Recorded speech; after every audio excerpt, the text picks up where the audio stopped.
Can never get a day off, can I? Nice to see he's doing well after the X Factor.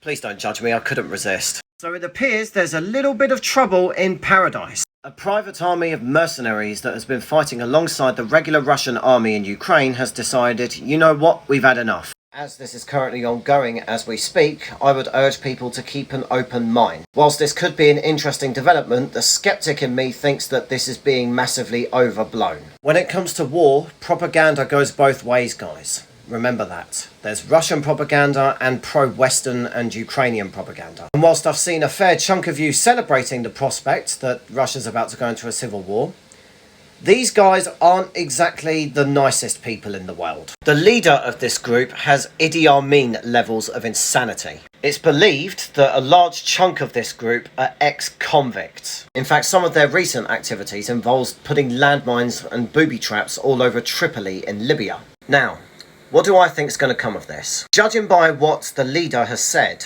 he doesn't seem to have an issue necessarily with Putin himself. His main gripe is with the Russian Ministry of Defense. Supposedly he's actually come out and said that Putin's administration would remain intact. The way I see it, you've got two possible outcomes. Number one, Russia puts these guys down successfully, which will massively damage their stability and their reputation worldwide, and it will look like a colossal win for Ukraine. It could also massively shake the egos and the confidence of the Russian government. Now, option two, and I think this is much more unlikely, let's say the extreme happens. They successfully infiltrate Moscow, infiltrate the Kremlin and execute the entire Russian government higher-ups, including Putin. We will have a situation where an unelected warlord of a mercenary group would have seized control of a nuclear-armed nation and would now have access to the full capabilities of that nation. I'm not saying Russia hasn't been using its full capabilities, I'm just saying that they would now have the ability to do whatever they wish. These guys aren't your regular politicians or KGB agents like Putin.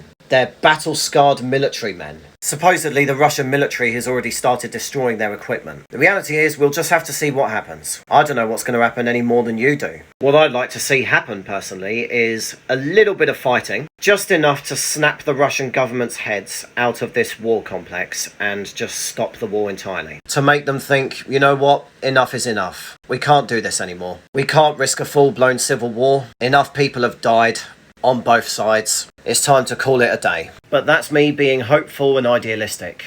Very unlikely that's going to happen. Only time will tell.